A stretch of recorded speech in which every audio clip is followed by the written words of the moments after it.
Super താരങ്ങൾ ഉൾപ്പെടെയുള്ള വലുതും ചെറുതുമായ നിരവധി സിനിമകളാണ് പൊങ്കലിന് തമിഴ്നാട്ടിൽ തിയേറ്ററിൽ എത്തുന്നത്. വലിയ ആരവങ്ങളോടെ എത്തുന്ന സിനിമ ബോക്സ് ഓഫീസിൽ നിന്ന് കോടികളാണ് വാരിക്കൂട്ടുന്നത്. ഇപ്പോഴിതാ 2026 പൊങ്കലിന് വിജയ് ചിത്രം ജനനായകനും ശിവകാർത്തികേയന്റെ പരാശക്തിയും ഒരുമിച്ചെത്തുന്നു എന്ന വാർത്ത സിനിമാ പ്രേമികളെ ആവേശത്തിലാഴ്ത്തിയിരുന്നു. എന്നാൽ ജനനായകന്റെ റിലീസ് പരാശക്തിയുടെ കളക്ഷനെ സാരമായി ബാധിക്കും എന്ന് സോഷ്യൽ മീഡിയയിൽ ചർച്ചകൾ ഉയർന്നിരുന്നു. ഇപ്പോഴിതാ ഇതിൽ വ്യക്തത വരുത്തുകയാണ് നിർമ്മാതാവായ അർച്ചന കലാപതി. പൊങ്കൽ എന്നത് ഒരുപാട് ദിവസം നീണ്ടു നിൽക്കുന്ന അവധിയാണ്. ജനനായകൻ പൊങ്കലിന് മുമ്പാണ് വരുന്നത്. പരാശക്തി ജനുവരി 14-ന് ഇറങ്ങുന്ന സമയത്ത് 80% ആളുകളും ജനനായകൻ കണ്ടിട്ടുണ്ടാകും. മാത്രമല്ല പൊങ്കലിന് രണ്ട് സിനിമകൾ ആളുകൾ കാണുന്നതും ഒരു പതിവാണ്. അതുകൊണ്ട് രണ്ട് സിനിമകൾ പൊങ്കലിന് പുറത്തിറങ്ങുന്നതിൽ ഒരു കുഴപ്പവുമില്ല. ജനുവരി തമിഴ് സിനിമയ്ക്കും തിയേറ്റർ ഓണർക്കും ഒരു കിടിലൻ മാസമാകുമെന്ന് അർച്ചനയുടെ വാക്കുകൾ.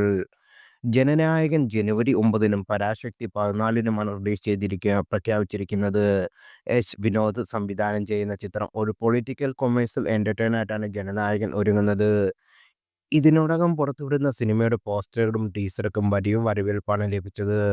റിലീസ് അനൗൺസ്മെന്റ് പോസ്റ്ററും സമൂഹമാധ്യമങ്ങളിൽ ചർച്ചയായി കഴിഞ്ഞു. രാഷ്ട്രീയ പ്രവേശനത്തിന് മുന്നോടിയായി വിജയ് അഭിനയിക്കുന്ന അവസാന സിനിമയായതിനാൽ വലിയ പ്രതീക്ഷയാണ് സിനിമയിൽ ഉള്ളത്. ബോബി ഡിയോൾ, പൂജ ഹെഗ്ഡെ, പ്രകാശ് രാജ്, ഗൗതം വാസുദേവൻ, നരയൻ, പ്രിയാമണി, മമിത ബൈജു തുടങ്ങി വമ്പൻ താരനിരയാണ് ജനനായകനിൽ അണിനിരക്കുന്നത്. KVN പ്രൊഡക്ഷന്റെ ബാനറിൽ വെങ്കിട്ട് നാരായണൻ നിർമ്മിക്കുന്ന ഈ ചിത്രത്തിന് സംഗീതം ഒരുക്കുന്നത് അനിരുദ്ധ് രവിചന്ദ്രനാണ്.